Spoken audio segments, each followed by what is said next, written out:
fuck every other Green Lantern. Yeah. That's my Green Lantern. Yes. Bowl cut and all. Yeah, that's my Green Lantern. I guess if you don't like spoilers, you should probably stop listening now because we're going to be talking about Superman for a little fucking thing. The podcast has started. Yeah, the serving size is the bag. Exactly. It's the bag. When I reach my paw and there's nothing at the bottom, I'm done. That's my serving size. Yes. He liked to blackmail people. He had a picture of Bill Clinton in a dress. Yep. This Superman controversy online is like actually pretty big. There's like a war going on. Nice. Pretty shit, you know. I don't know enough about it, so we'll definitely jump into it and go from there.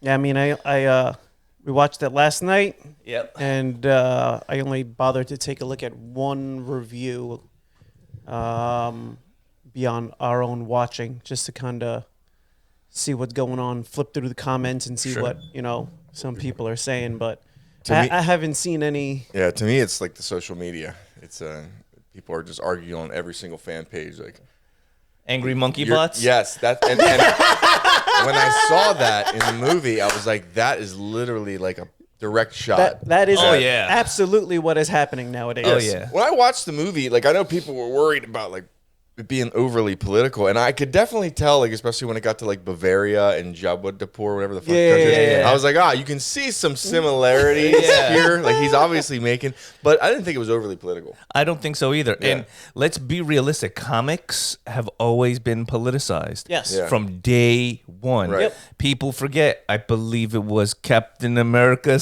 punching Hitler in the face of a comic book. He's book. always been like a representation of our country. But there's been a bunch of people online complaining about like not just comic books, because recently it was like, the Superman movie, but then they were like and Star Wars and Star Trek and Rage Against the Machine, and it's like, no, have you not recalling the original source material, especially Star Trek, Star Wars? It was always very political if you were paying attention. It's a rebellion. Especially Star Trek, you didn't even need to pay attention. It was right out in front of this is what the story is. Yeah. We put him in, aliens instead of just skin color, and all of a sudden it was an story to tell. Now it's sci-fi. Stormtroopers are literally named after Adolf Hitler's stormtroopers. Yeah, literally, stormtroopers is a term that came from the German military. Yeah. Like it's the way they fought during the Blitzkrieg. Yeah. I don't know. I think people over politicize everything. Mm-hmm. Like if you look at the Critical Drinker is one of the guys I follow, and he's fucking hilarious. But he's usually most of his values are pretty conservative. But anyway, he was saying, like, he was showing examples of like how some of these reporters, they try to get you to say something controversial. Yeah. Like when Agatha All Along came out, he was asking every single member of the cast, is this the gayest thing Disney's done? He kept trying to get them to say something that was weird, controversial.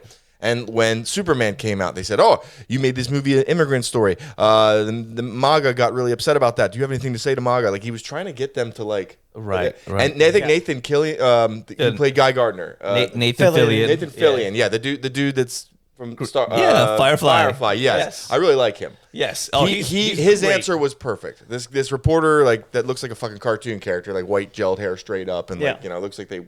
Were engineered. Is like, what do you have to say, like, to MAGA, whatever? And like he they stuck the microphone in his face, and he like just smiles, like looks both ways, and goes, "It's a movie, people." And that answer automatically makes him like, we have to protect this man.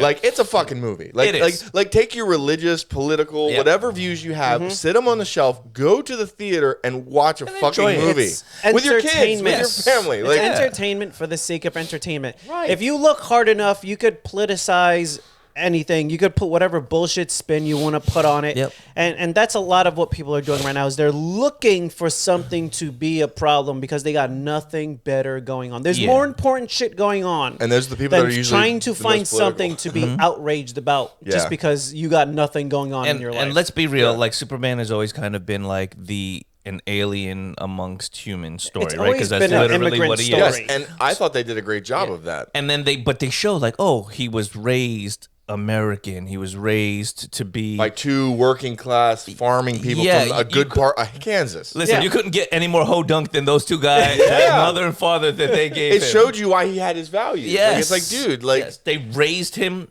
and good. I thought they portrayed Superman in this movie as really human. Yeah. Like he even said that I'm just a guy trying to do the best that I can. Like I'm not blue some Boy Scout. Yeah. They really leaned into it. And I wasn't sure going into it because of how colorful it was in James Gunn, but I think Corin Sweat is Superman. I think he did a great job. Yeah, he did a really He's good. big enough. He's physically imposing enough. I liked his chemistry with that girl that played Lois. Yeah. Yeah. They didn't need to tell you the origin. No. You felt like you knew them. And I think James Gunn does a good job of this. It didn't feel like an origin movie. It felt like a movie, like almost in a series that we had seen before. Yeah. Yes. Like we knew the people. But the reality is, we do know the people. We have seen the people before. We have. Because not just here, but the amount of people that have seen Smallville. We've been introduced into all these characters. All the DC shows that were on TV, all the movies previous, all the cartoons. It's at the point where the general public even know like Hawkgirl as a character. Yeah. Listen, it's not a hard character to find. who I didn't know and who we need more of is fucking Mr. Terrific. Holy shit. He was a badass character. He was a badass He stole every fucking scene he was in. Yes. I know nothing about this guy. I had to do a deep dive to find out. Oh, he's an inventor. He's one of the smartest minds in DC. He's amazing. Yes. Yeah. My fucking black hole's like starting off and like, can you stop it? Oh, can I stop it? like, he was so awesome. Every scene, and Guy Gardner just like taking out the military with giant tanks? green middle fingers. Yeah, I'm like, dude, keep him in. That was amazing. Yes. I was like, fuck every other Green Lantern. Yeah. That's my Green Lantern. Yes. Bowl cut and all. Yeah, that's he's my the Green cocky. Lantern. When she insulted his green, Yes. his bowl cut, and he's Yeah. like, "Wait, hold on a second. Yeah. What'd you say to me? He's like, this haircut is What'd you say to fucking me?" 347 women love this haircut. He was amazing. And then like the Justice Gang. He was like, what the fuck? We're a Yeah, gang? the Justice and then Gang. like at the end, Metamorpho like, that's such a cool name. You're in. You're in. He looked with disgust, but he was like, "You're in." and one of the things is like because they did just throw us in the middle with Guy Gardner being currently a Green Lantern. That means because he's the fourth one always. There's 3 other Green Lanterns running around. Right. So when the first Stewart, I believe when Stewart first gets his ring, he gets it because he was the worthiest person that was closest. Right. So him and Guy Gardner technically were both worthy. But Guy was farther away, so with the Lantern dying, he goes, all right, go to him. He's closest. Yeah. He's such an asshole. So when they do give Guy Gardner his backstory, he's like, yeah, he's a hothead. Yeah, he's a bit of a douche, but he's kind of been the funny guy as well. Yeah. They give him a little justification. They're like, no, he was just as worthy. It wasn't like, oh, he's what's left. No. He was just as worthy as number 1, but by the time the second person came, it happened over here, and this was the circumstance. And then the third person, and this was this circumstance. So like, Right. Yeah. So when they finally gave him like his full proper, because eventually he actually gets through several rings. Mm-hmm. He ends up getting the yellow ring at one point as well, and then he gets red, which is anger, hate, rage. Yeah. So he's worthy on multiple Lantern cores actually through his little comic run. Well, I like him, and I guess he's gonna have his own movie, The Lanterns.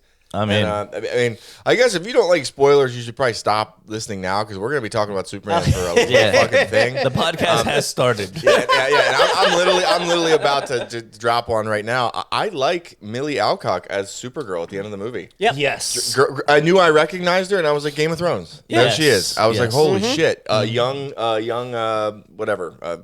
Rhaenys or whatever. Mm-hmm. Yeah. Targaryen. Yeah, I was like, holy shit, that's it. And Yep. she's just funny. She shows up drunk. Yes. Where's my dog, bitch? I'm like, dude, that's Kara Zor-El. I was like, oh my God. But I was here for it. Like, Yeah. Like James Gunn, he made a comic book movie. Yeah. Like it wasn't serious like every other DC movie tried to Yes. make it. And like the humor, and sometimes it ruined. Like, it's James Gunn humor. And Yeah. sometimes I felt like it was well placed, and sometimes I felt like it was didn't. Like I- Hawkgirl.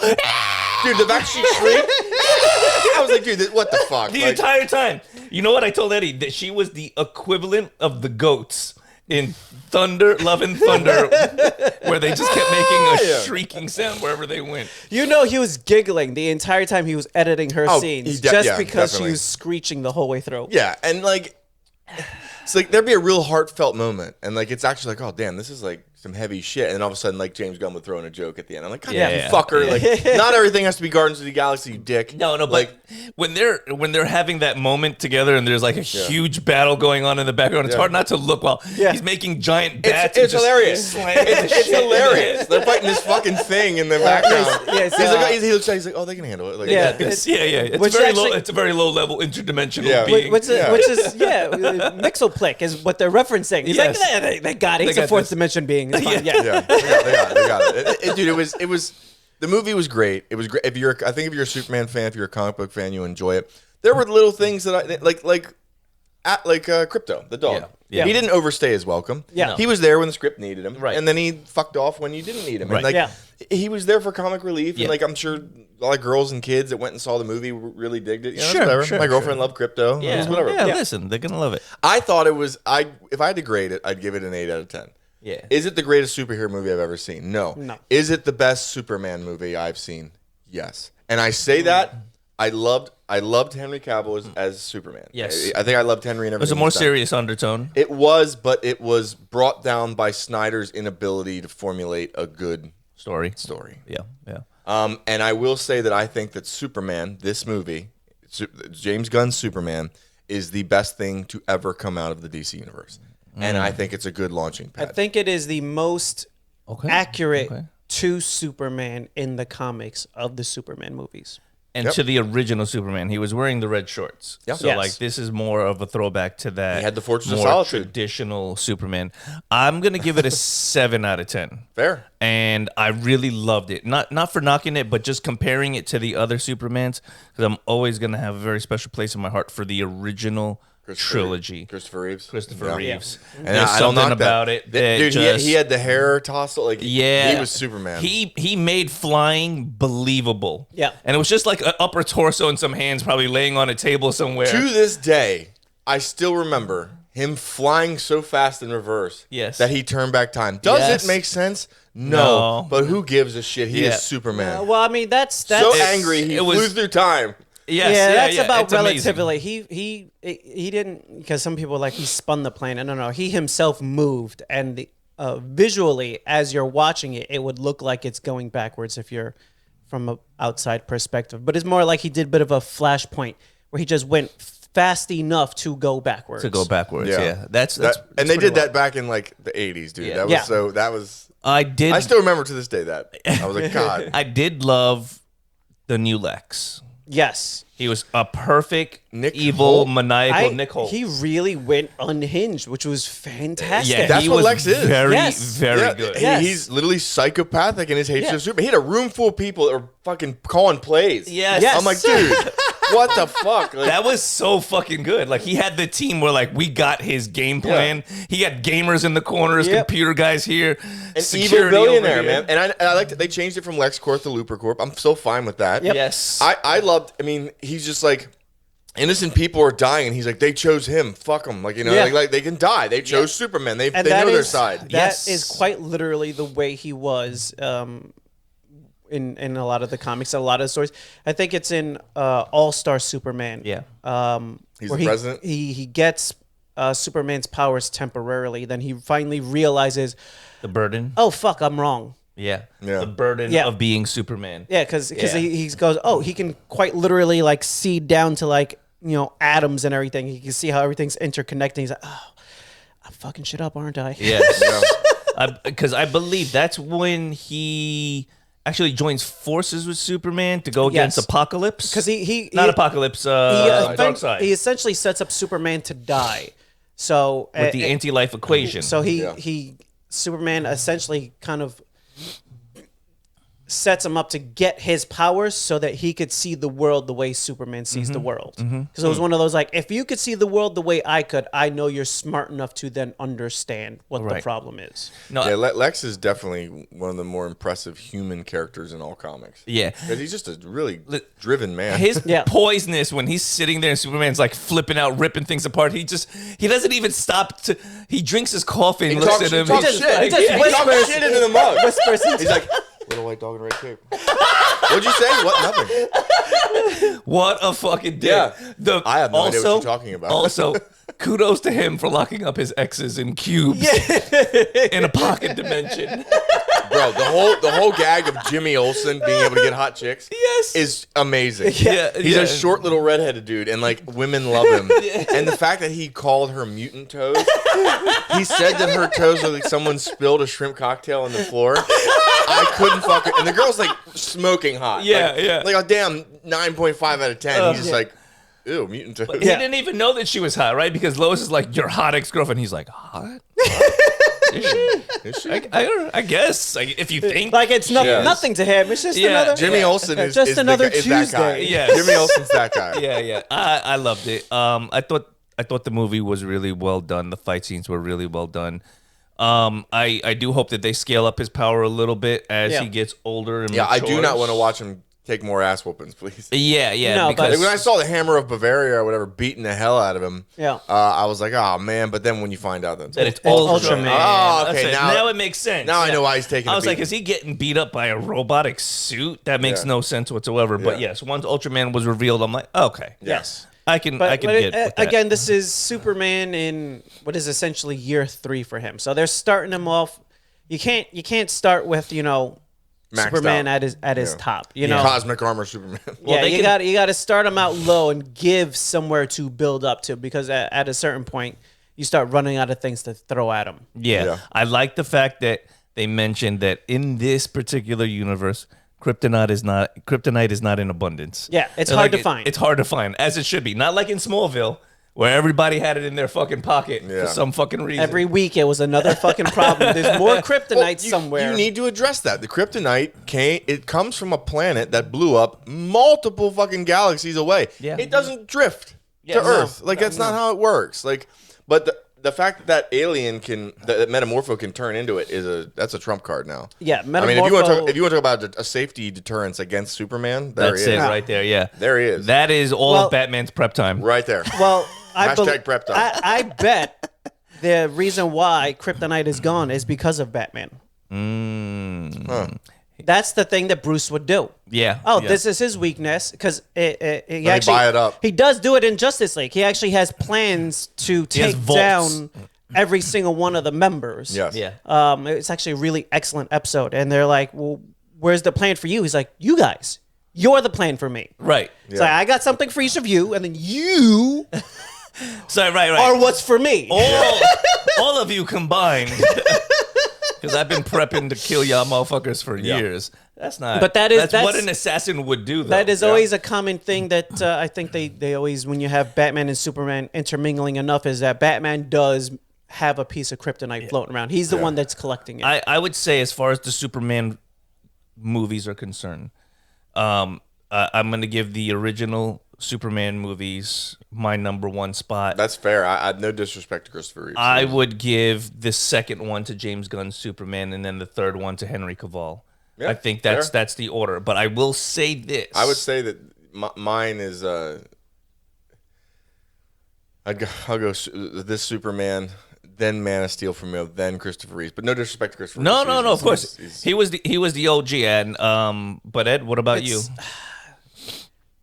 I've not watched the originals just because I don't want to watch them and go, oh no. You gotta my memory of this is so much better than it watch used to it be. in the light of this happened years. It's like watching the Goonies. I know, but that's like putting up. I mean, this movie's theme came from those. That's like you see Disney's putting up messages in before movies where it's like, this was from a different time. Like, it's not that different of a time. Yeah, and it's not. It's just entertainment. It doesn't have to be so. But I think it's like the movie's going to start out with just blatant racism. Yeah. Forgive us. No, in Rush Hour, they basically say like, "Oh, there's racist stuff in this in Russia," because in the front of Rush Hour they put a warning. This is from a different time and blah blah blah. Did they put a warning in the front of Blazing Saddles? Just wondering. You think they would, but I think it's hard to put whether I like this better than the originals. I might put them on the same pedestal. All right. And then Henry Cavill a little bit. And I didn't dislike Henry Cavill. He was the movie. Superman. It was him. Yeah. Everything else around him. He couldn't have done the role any better unless they gave him better material to work with. And I'll say this. I would say the same thing about Ben Affleck as Batman. Mm-hmm. Yeah. With what they gave him, I wanted to see more of what he could do if he got a better story. Yeah. I liked Ben Affleck his as Batman. physical presence, the suit they use, I'm like, I like this Batman. Yeah. Can we just get more Batman for this Batman? Christian Bale. Christian Bale just came off as a better Batman because of how good the director was. He had a better story. The story was amazing. Yes. Nolan's not going to fumble the ball. Nolan is like, it's kind of like Gunn versus Snyder. Yeah. And I'll say this. Zack Snyder can't hold fucking James Gunn's dick. All right, listen, James Gunn doesn't miss. Yeah, he made nothing but hits for Marvel. It looks like he's setting up an actually watchable. Let's face it, this is the only thing. What the hell did DC do in the last 10 years that was as good as this? Shazam, no. That James Gunn hasn't been responsible for. Yeah. Right. Yes, James Gunn did that. Yeah, he's responsible for everything good outside of the cartoons. Yes. Zack Snyder has made, two good movies in his whole life. And you know what the fuck they were? The Watchmen, which was a comic book by Alan Moore, and 300, which was a comic book by Frank Miller. Right. So the only good thing he's ever done was putting to screen other people's work. But that just brings to notice the very simple fact that the grittier, more down to reality style comics is what he should be doing. He shouldn't be getting a Superman. Superman is an idealized version of a hero. He's the big blue Boy Scout. Yeah. That's not for something that Snyder should do. If anything, he could do something like The Boys. Yeah, or the Garbage Pail Kids. Yeah. Or we could just stop giving Zack Snyder money. I mean, after watching Rebel Moon, I don't think Rebel Moon was the worst watch I didn't even bother to see the second one. It was a piece of shit. Did you go in for the extended cut? Fuck no, I didn't. I didn't finish the first one, bro. It was a piece of shit. I watched 5 minutes of the extended cut, and I was like, I just threw up in my mouth. That was so bad. 5 minutes of what he changed was already hard to watch movie and hard to like movie. He made it harder to watch. Worse. We could set ourselves up on the theater seating with the camera and the mics and watch it in real time, like a Mystery Theater 3000. I think we say enough fucked up shit on the show. I don't know if we want to do that. But in the world of Zack Snyder versus James Gunn rules. Yeah, James Gunn, you know you're going to get one, you're at least going to laugh a couple times during the movie. Yeah. Two, you know he brings a cool sense to it. Just his soundtracks alone. Yeah. He does such a great job of sensibility he's of the clearly world. A huge fan of music as well as the comics. Yeah. And his wife's a fucking smoke show. Yeah. His wife's that chick from Peacemaker. That's a plus. Then. Yeah, the blonde chick. Yeah. And the fights in the bar. Yeah. Dude, congrats congratulations, to him. James. So it's not Amanda Waller's. No, it's not Amanda Waller. No, it's her niece. I was gonna say. No. I know what you were trying to do. You're trying to bait me. I almost took it. I almost fucking took it. But I'm not doing that. So I would honestly say Superman's worth going to see. For sure. It's definitely on your list of... I mean, the theater was packed yesterday. Same. Yeah. I saw it at 10 o'clock at night, and it was... Yeah, I'm hoping that... Back. Yeah, we went last minute last night, too. I'm hoping that Fantastic Four has a similar vibe. Me too. I'm hoping that the theaters start to fill out again. People are going back, and they're watching it. I like the big screen experience. Yes. Yeah. Speaking of big screen experiences... Amanda Waller's niece? No. That's straight to HBO. That's just big experience. Fucker. Superman was my second favorite movie of the summer. So I think right now, my favorite movie, and this is Sinners included. Right. Brokeback Mountain 2. No. Brokeback Mountain 3. F1. F1. Ooh. F1. Okay. I don't give a shit about car racing. I don't care about indie racing. None of that. F1 with Brad Pitt was the best movie I've seen this year. Excellent. It is everything a summer movie's supposed to be. Okay. It's got Jerry Bruckheimer producing it, who did Pirates of the Caribbean. It literally is just whatever Top Gun had back in the 80s, this movie has. That's why I imagine the story kind of needed to feel like. It needed to just be like a Top Gun style movie. That's what it is. It's race cars. Brad Pitt is an old, grizzled racer who had a horrible accident years ago, and now he just takes any race he can, whether it's NASCAR, the Baja. He's just a thrill chaser. Right. And this big European sports team is struggling. It's going to get sold if it keeps fucking up. Brings him in to kind of coach / race with this other driver who's like this young, cocky, black, like British racer who's like he's really good, right? But like he's kind of he's all about the social media. He's still green. Yes, very green. And Brad Pitt is like fucking chewed leather. Like, like his character in this movie is so goddamn cool. You're just like, holy fuck. All right. It's got like Fast and Furious vibes as far as the racing is concerned. If you have to choose, when you watch it on the big screen, like Atmos surround sound, you're in the goddamn car. So what you're saying is the next Fast and Furious movie, they're going to bring him in. Like, we've seen you do racing, so now you're part of the family. If they bring in Brad Pitt, if they bring in Brad Pitt's character, I'm watching the next Fast and Furious movie. Listen, all I know is if I have to tell you to go see one movie right now that's out in theaters, go see F1. Really? I would over say Superman. Over Superman. It's better than Superman. Wow. But still see Superman. Yes. I'm just saying. Yeah. F1's better. It's a good weekend to go see some movies. Yeah.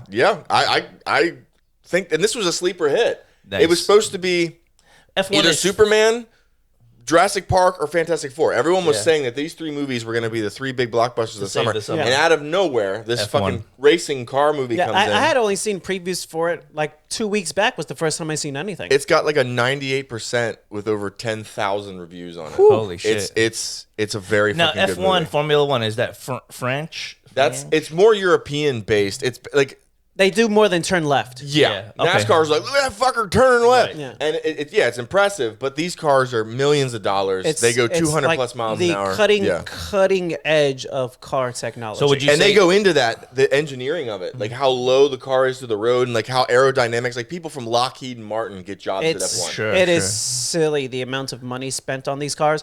And the technology eventually does make it to everyday cars, but it's literally... How many ways can we loophole the regulations to get a new edge? Sure. That is a lot of what it is. How close to nearly killing the guy behind the seat can we get and not get in trouble and win races until they figure out what we figured out? Oh, the wrecks in this movie? Oh. You fucking feel it. F1 wrecks are horrendous. But it's a prime example of sports as a whole, right? Because... people are like, they feel bad for, and you should, like boxers like Muhammad Ali who stayed in a little bit too long. But they sign up, they sign their bodies, they know what they're doing. They're getting into these fields of athleticism and sports that are like, this is dangerous, but I'm here for it. And then, consequences be damned down the road. Yeah. That's why they're paid what they're paid. Exactly. I want to say they did a survey of Olympians. And the overwhelming majority were like, I would die young to win my sport. Yeah. And that was just the mentality of the people that made it there. Like, they got there because they were willing to do the work and the risk to win that other people weren't. Yeah. And I think that's what the thing with professional bodybuilders. Like, I think they're aware. Like, right now they're doing all these studies and they're showing that a lot of these bodybuilders are dying in their 50s of heart failure. Mm-hmm. All of them are absolutely aware of it at this point. Yes. And that's why you see some of them where they look like your heart's going to give out. Where you're looking at them, you're like, they got years still left in them, and they're like, nope. Done. I got a couple titles. I have to retire now if I'm going to have any kind of life beyond Bumstead. 40. Chris Bumstead, top of the heap. He absolutely could win several more years in a row. He's like, that's as much as my body I can risk and have a life after bodybuilding. I just seen someone, and I won't say where. I'm not even going to disclose. I'll actually, let me preface this story. Like Dave Bautista. Yes. Yeah. Where he was so jacked for so long that eventually when he stopped doing it because of his health reasons and he just was tired of lifting that way, he almost looked like a deflated version of himself. And he's still like 220, 230. Yeah. Right. Yeah. But you can't be a hulking 300-pound presence. The cabin, knock on the cabin door or whatever. On the cabin door. They wanted him to be bigger. So he went from like 250, which he was sustaining, to over 300 because they wanted... Right. A jacked version of him. And afterwards... My buddy was the body double for him. Afterwards, when he kind of got off everything and came back down. And I think it was one of those like, if he would have stayed where he was at, he would have been fine. Right. But meeting the demand that they wanted of him to be so big, it's like you got it, but you can't. You pushed your body too far. You went too far. My buddy Mark was Dave Bautista's body double. Jesus Christ. Yeah. He's gigantic. He's like 6'5". He's a big guy. But you can only run that stuff for so long. It redlines your system. Some people are lucky. They get away with it longer. If you're doing just smaller doses, you can get away with it for years and years and years. If you look at like Stan Efferding, if you look at like Mark Bell, they've been doing it for decades, but also they've been doing it without the constraint that a lot of people tend to do is they're like, oh, well, if one cycle at 10 is good, what about one cycle at 20? How about 40? How about 80? Like they literally just ramp it up. People are always going to push the limits to what their body can handle. And it's like there's limits to how much your body can naturally get to. And really, you should get to that limit first so that you know, like, here's what I can actually be. I mean, look at now, if I go beyond this, I know I'm pushing my body into superhuman territory, and there's a finite amount of time you can sustain that. Right. It's like look at the bodybuilders in like the 70s. And then look at the bodybuilders like in the early 90s. Yeah. The drug use is just out of fucking control. Yeah. And I think the first guy that ever started to look like a modern freakazoid bodybuilder was Dorian Yates. Yes. When he stepped onto a stage, he had like tweaked the training and the drug use like to a point where like he started to look different than every other person. He was the first mass monster where he's stepping on stage. People were like, what and he's the fuck is pushing that? 270 muscle, just fucking gigantic. At like 2% body fat with 270 pounds. And that's why muscle. the Arnold Classic started coming back where they're still giants, but they're much smaller. They're not so big where you're like, this is clearly unsustainable. But it's where the sport had got, because at a certain point, yes, size just started winning. It became less about the symmetry and more about just who's the biggest man on stage at a certain point. One of my favorite bodybuilders, like symmetrically, was Frank Zane, like 70s and 80s, like completely jacked fucking guy, all-American football star, but like his body still looked human. Right. Like Dorian Yates, let's do a comparison, like who competed just a little bit after fucking... It looks like a shrimp fell on the floor. Yeah. Is that what he said? Now you're starting to look Jesus like you're not a human being. Yeah. Now that's what happens when that's you're a comic book character right there. That's thousands of dollars. But then you look at thousands of dollars a month on steroids. You look at the tested versus the untested federations, and there is about a 50 to 70 pound difference. Right. I mean, at best, you're looking at like a 220 in the natural, and you know some of the naturals are cheating. And look at powerlifting. They're tested and not getting tested. Away with, but I mean, generally speaking, for the average height person, you're talking like 205 to 220. Yeah. And then beyond that is really like super lucky genetics. And cheating. Look at the same like the like tested powerlifting and untested powerlifting. Yeah. Look at the numbers these people are moving. But look, back hundreds of pounds different. But back in the day, like Lou Ferrigno, right? He was so jacked that they're like, paint him green. He's the Hulk. Yeah. Right. And he's one of those where he kept it within certain bounds. You look at him, he's still giant. Yes. To this day, he's still in great shape. Also, he was naturally already a bigger person. Yes. Yeah, well, look at the, like, Arnold's still alive. Yes. Yeah. Lou Ferrigno's still alive. Yes. Like, these guys did steroids, but they did it to a level where their heart didn't fucking give out. And there was also a difference of back then. You went to a doctor. A doctor was administering it. You were getting blood tests. You were getting liver checks. You were getting all this stuff because you were allowed to. Yeah. When they made it illegal is when people started dying, because now you're getting... shipped it from Mexico, where Canada, it's up to you Russia. to figure out if you're fucking yourself up. And some people just don't do that if they don't have the doctor behind them pushing them. So now that it's come back around to people saying, no, I am doing this. But if you're going to do this, you need your doctors. You need your blood check. You need to stop. You need to do this. You need to take breaks. Mike Israetel, he outright says, don't do it. He's like, I do it. He's like, here is what happens to me. Fucking rage. Absolute massive amounts of depression. Yeah. He's like, if I had the choice to have not done it, I wouldn't have done it, but I already went down that road. Yeah. He's like, it absolutely is fucking horrific for your mental mental health. Or is he saying, I'm making all the money, you guys stay the fuck over there. I don't want to bring my rage over there if I see you in my room. And the reality is, for some, I'm trying to think of who that young kid is. For some people, it does nothing at all. Yes. For other people, it has massive mental health implications. Sure. And even certain compounds, like there's certain compounds that is all everyone knows like this will absolutely work, and it will absolutely throw you into a tailspin if you're running it for more than a couple of weeks. Yeah, I would. The only reason I would never do it or never touch it is just because it's like I did it, it would be for vanity. It'd be like, oh, I want to look better, blah blah. But like, I'm not getting paid shit. Like, I mean, if I was a fitness model that was making hundreds of thousands of dollars on contracts, or if I was an athlete where my recovery mattered, and like, or an actor.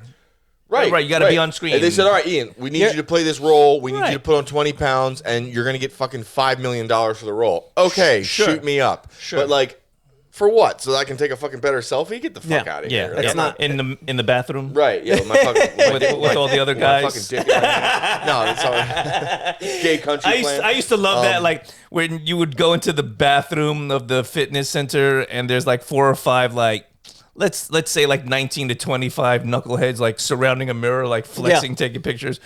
Me and Ian will look at them like fucking retards. I'm not one to criticize. I try to keep. Right?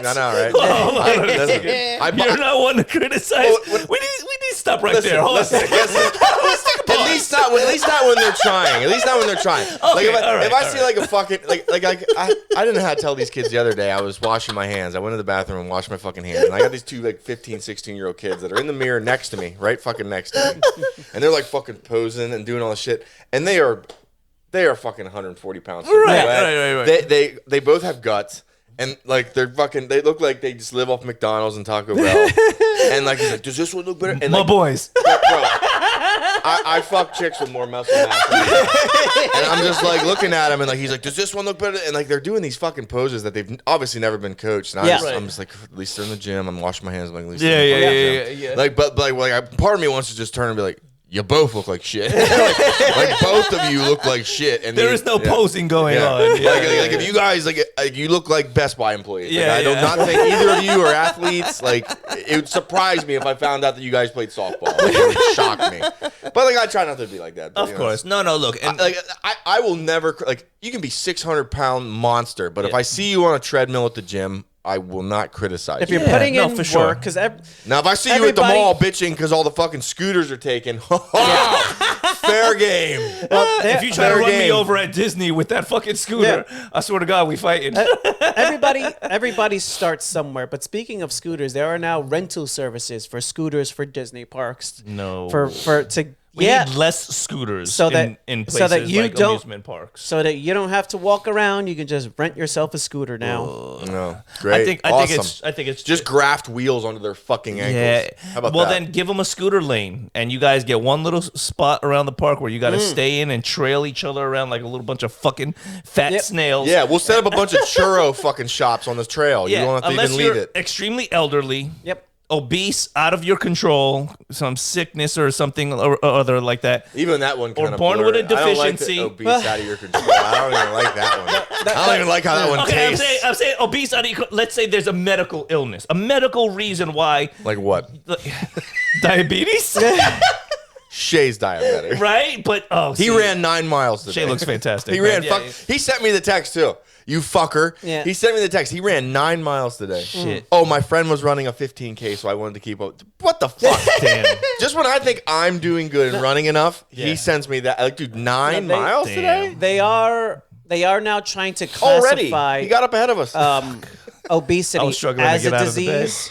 But that's more about if they can classify it as a disease, then they could patent the drugs that they've been creating. Right. Then Ozempic will be a cure. It's not about It's not about that if it is one. There are a handful of metabolic issues you can have that make losing weight more difficult. Right, yeah. Thyroid problems, diabetes. Thermodynamics, at the end of the day, as much as it hurts people's feelings, if you eat less and move more, you will start moving the needle. Nobody wakes up obese. Yeah, nobody wakes up obese. I'm going to say, because you guys are more on the fit side than I am these days. No, man. Come on. You look great. Shut up. No. But I'm working on it, right? But I will say fantastic. This. The biggest component for me to move the needle for weight loss, and this is just for anybody kind of struggling with that, is the food. It's diet. It's diet. Absolutely the food. It's 60% diet. I work out. It's food. Because you only have so much time in the day. And if you're spending all your time on tracking your food, then you're running out of time to go to the gym. Well, you also got work. At some point in time, you got to sit down and relax, because if you're spending all your time counting your calories, it is very stressful for some My people. problem is night snacking. That's my little problem. Like, my girlfriend will tell you, I will eat dinner. Like, I will come home, I work out, I'll come home, I'll cook dinner, I'll eat dinner, and then when we sit down to watch our shows, that 9 p.m. That's when you want. Yeah, that's when you want some shit. Bro, I sit down to watch. I have just eaten dinner. Yeah. I have just fucking eaten a large amount of food. I'm talking steak and potatoes and shit, and I'll be like, I'll start looking towards the cupboard. I'm like, there's potato chips in there. And she'll catch it. And part of it she'll is be sitting over there with the cats, and she'll look at me and she'll be like, don't be looking at the chip because she knows. I would look much better if I didn't eat the way I eat. But I will, and the serving size on that potato chip bag, what the fuck? Three chips. No, it's like 3 3/4 it's like of for a chip. Elf. No, it's like for a Keebler elf. The serving size is the bag. Exactly. It's the bag. When I reach my paw and there's nothing at the bottom, I'm done. That's my serving size. I'm done. Yes. Last night, I literally sat down watching Sandman Season 2 and ate an entire fucking bag of Publix limited edition stuffed jalapeno potato chips. It can happen. I licked my finger and collected the dust from the corner in the bottom left and finished. There was nothing in that fucking bag when I was done. Man. Yeah, serving size? Yeah, no, that is absolutely I can feel true. my arteries closing. Get the fuck out of here. No, when I control my sugar and caffeine intake, that's when my weight loss happens. Because caffeine, bro, that's you got function on that. In a month's time, last month I got 7 pounds off. Yep. And then I'm like, all right, got to be a little more on and I lost another 2 pounds going into this month, and gut weight too that's coming off, because I can feel it, I know it. I put the clothes on, I'm like, oh shit, yeah, I feel good again. You know what I mean? What about dick weight? Is that still a problem? that shit? That's still plaguing you? Hammer, hammer, bro. That's rough. So you don't have that problem. You know, like Thor, Mjolnir. Yeah. Only the worthy. Yeah. See, I've never had that issue. You know? That's why I can run so well. Mjolnir. Yeah, just you're more aerodynamic that way. Yeah. Nothing's bogging me down. Did you ever see that video of the P. Diddy escaping the trial, where like the guy in the gray suit and he's just like running baby oil on himself, and then he slips into a sewer grate? I saw the one where they made him T1000 and he slipped through the bars. That was fucking great. Great. A horrific thing is the fact that, and just I guess switching gears, if you have enough money in this country, you could get away with anything. Oh, absolutely. You just gotta the legal system is a system. It's a sham. There's loopholes in everything, and if you pay enough money, you find someone who studied the system enough that he's able to get you out. The lawyer he hired was very good. If you have the reality is it's a little more than that. More money helps with the right lawyers, but the more money you have, the more likely you're in circles that influence whether you get stuck with a thing. Sure. Yeah, that's really everyone can be bought. That's really what it looks like happens. Judges, it's like jury, you start seeing the list of people that show up to the parties. You start seeing what's going on. And Did you say Epstein list? I was literally literally about to say that. Same thing. Literally about to say that. Yeah, it's like How dumb do they think that we are? I know. Yeah. I know. This man did not kill himself. Thousands of hours of footage that they've talked about. The binder, all of the piles of books, binders, hard drives. He might not have written down a list, but there is a log of the people that flew to his island is the fucking list. Yep. That's the list. That's the list. Who flew in? When were they there? And when they were there, was that at the times where the thousands of people that he abused were also on the fucking island? Listen, he either got murdered or he's still alive. Yeah. One or the other. And if there's no list, then why is that girl Ghislaine still in jail? Sure. Yeah. Sure. What are we talking about here? Like, it's how do you go from the FBI director saying the list is on my desk to we lost, there's no list? What the fuck are you talking about? He was clearly a man who or a monster who we can't forget this. Dabbled. We have to bring back Epstein didn't kill himself. Yeah, absolutely. We can never forget this. We can't. He liked to blackmail people. He had a picture of Bill Clinton in a dress on his wall. You don't have that unless you own that man's balls. Bill Gates' wife outright said she divorced him because he kept going to that fucking guy's island after the first time he was convicted of pedophilia and trafficking, and where he got 1 day in jail, and they counted that as time served. We're risking our lives by even recording this. At this point, everybody's talking about it. That's why I don't drive Teslas. They could control it from the satellite. Yeah, I'm like, nope. Drive him into a wall. Listen, no American fly-by wire. Nope. American muscle. The only thing you can control with my Bluetooth is my speaker for Sirius XM. Japanese gas efficiency. Masanori Honda's not killing me. Like if we come home tomorrow and there's like brand new free Teslas from the government delivered here you go. No bill. I ain't getting in that bitch. Remember when the Reagan administration was giving out phones and shit? Oh, listen, man, they want the ability to they want to track everybody. Yeah, they're like everybody should have a phone. Yeah, sure, right. That makes sense. Why not? Well, listen, if the government puts an iPhone or a smartphone in your hand, if it does that, it knows what you're looking up, what you're buying, where you're at. Well, oh yes, they were thinking about doing that at Amazon. So in Amazon, they have Whole Foods already has a fucking palm scanner that tracks you in the workplace. Pay your shit, so it knows how long you're taking a shit for. Yeah, in the bathroom. I'm done if they do that to me. I'm done. Oh yeah, bro. I never shit or shave unless it's on company time. That's why they had an issue with employees peeing in bottles in their warehouses because the bathrooms, the warehouses were so big. To stop for a bathroom on your 15-minute break, you would spend 15 minutes getting to the bathroom. Right. So you'd be late getting back to work, so then you would get in trouble, you would get fired. So people were pissing in bottles because they quite literally couldn't make it to the bathroom fast enough to get back to work. Yeah, so their answer was when all this was coming at them, like, oh, Jeff Bezos can't really criticize people then about like working conditions. Like, dude, yeah, you might be paying them well, but you're fucking treating them like shit. Yeah. Bring some bathrooms close. Like, you're making all that money.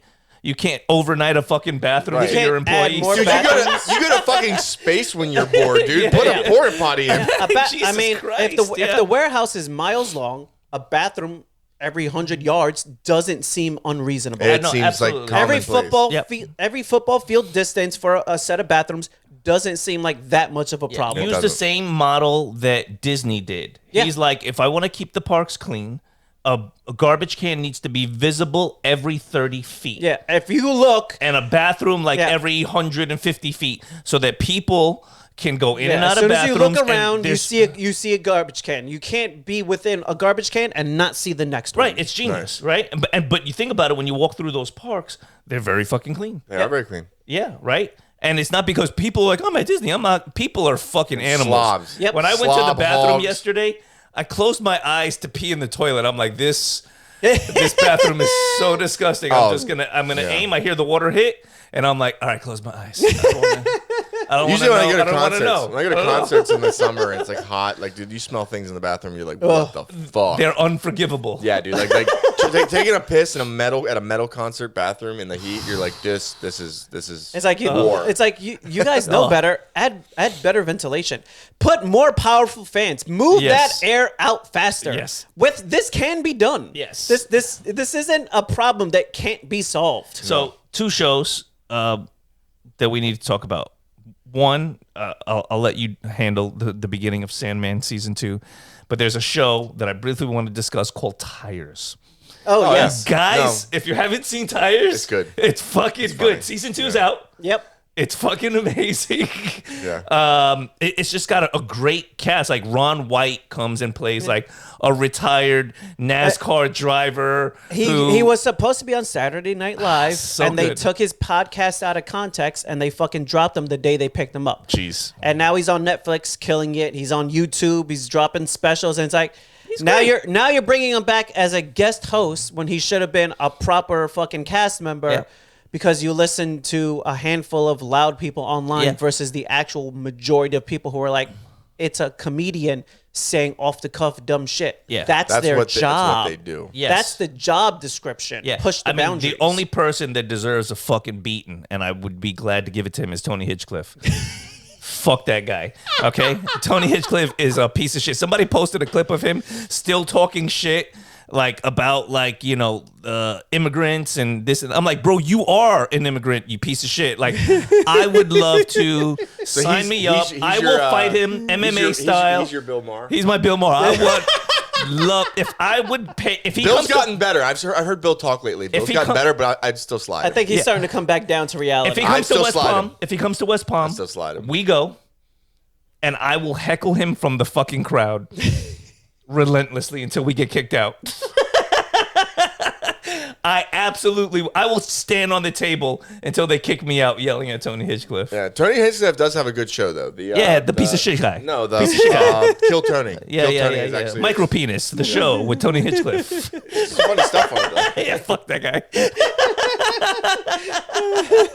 I would slap his mom in the face if he was like, "Hey, bro, I'm really sorry. Here's my mom." I'm like, "Oh, raise your son better." Didn't he say terrible shit about Puerto Rico? He did. Okay, yeah. He did, and not even at like a comedy venue, which forgivable, right? You're doing a comedy thing. He was at a political rally. Right. Yep. Right. Saying shit for the most racist president against Latinos we've ever had, and then he proceeds to do more racist shit. Speaking of, there's a bunch of Trumpers. I apologize. Taking pictures now by the Florida Alcatraz and posting them onto their Instagram and Facebook stories. It's a great place for a prison. Jesus Christ! Like, bro, nothing says racist like picture next to like Gator Alcatraz, like with the family. Like they're fucking going to fucking Epcot Center. Like, hey guys, let's get together. This is a great family op. People are being detained and can't shower for days or have clean food or whatnot. Ah, no, this is a good time. Go on, Jim, get in this picture, bro. Get in this picture. The fuck out of my face. Should we go take one? I'll bring a Tony Hinchcliffe cutout. Take a picture with you.